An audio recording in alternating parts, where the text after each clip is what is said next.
राधे राधे महाराज जी। महाराज जी, एक प्रश्न था कि वीर्य का नाश जब स्वतः ही हो जाता है तो ब्रह्मचर्य का नाश माना जाएगा। वीर्य का नाश स्वतः तब होता है जब हम गंदी हरकतों से युक्त होते हैं। 2-4 महीने में कभी ऐसे, तो हमने एक परमहंस जी से पूछा था, उनसे हमने पूछा ब्रह्मचर्य के विषय में, तो उनका जैसे दाल चढ़ाते हैं और उसकी उबाल आ जाती है, तो ऐसे वीर्य की उफान होती है। तो 2-4-6 महीने में कभी स्वप्न दोष हो गया, मतलब आपको पता भी नहीं चला, वो तो वीर्य हानि नहीं मानी। जिससे संतान उत्पन्न होती वो वीर्य ऐसे नहीं निकलता। अब हस्त मैथुन के द्वारा, गंदे मोबाइल के दृश्य देखने के द्वारा, गंदी बातों का चिंतन करने के द्वारा अपनी नस नाड़ियों को शिथिल कर लिया। अब स्वप्न में गंदा स्वप्न देखा, निकल गया, वो पूरा वैसे ही है। मेरा ये बात था कि जैसे बिना इस क्रिया के या बिना विचार के भी हो रहा है या बिना दृश्य देखे।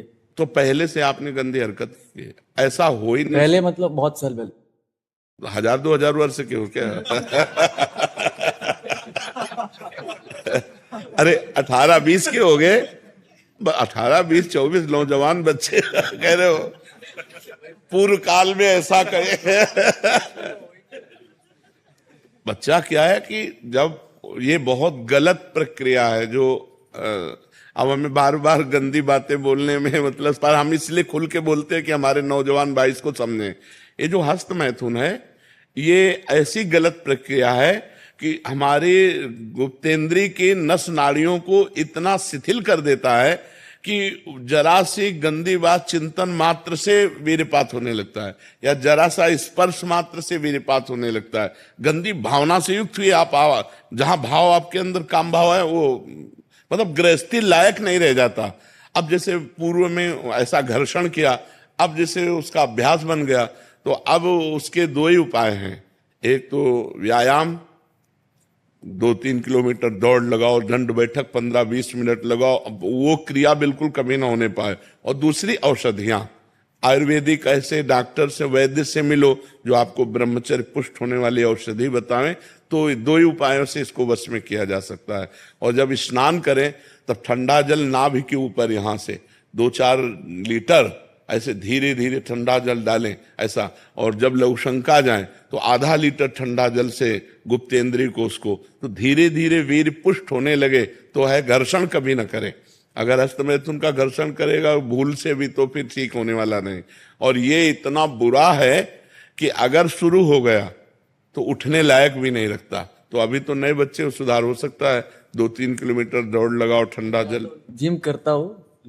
हम जो जिम बात अलग है बच्चा, 2-3 किलोमीटर ठंडी हवा में दौड़ो और दंड बैठक मारो, देहाती अपने देसी काम करो, दंड बैठक मारो और उचित भोजन करो और ठंडे जल का नाभि के ऊपर सेवन करो और किसी आयुर्वेदिक वैद्य से लो उसकी पुष्टता की दवा लंबे समय तक, वो रुक जाएगा।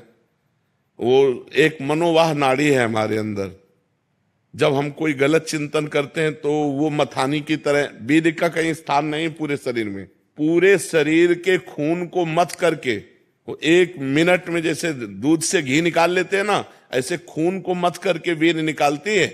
मनोवाह नाड़ी है अंदर जो मथानी की तरह काम करती, वो 1 मिनट में पूरे शरीर के खून को मथ कर, और उसका सार भाग, खून का सार भाग वीर्य, अब वो मथ दिया तो अब वो 4-6 घंटे में निकल जाएगा, स्वप्न आदि के सोते समय निकल जाएगा। ये गलती हमसे होती है जागृत में और परिणाम भोगना पड़ता है स्वप्न में।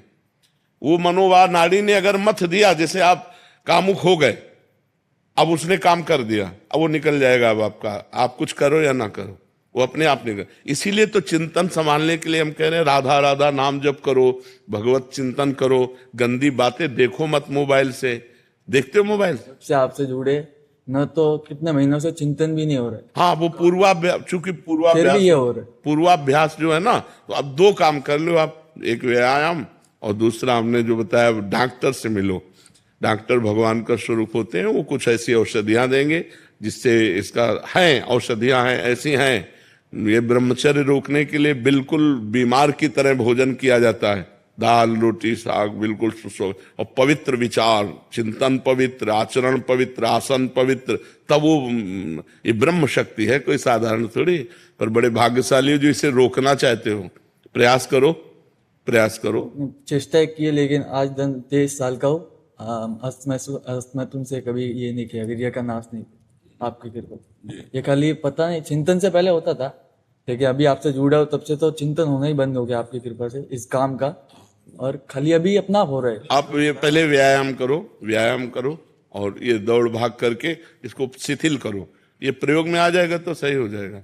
चलो एक बार करो, किसी आयुर्वेदिक वैद्य से, डॉक्टर से मिलके आप औषधि भी लीजिए। अगर ये रुक जाए तो बहुत सुंदर बात, जीवन प्रकाशित हो जाए। अगर नहीं ऐसे तो परेशान होता है।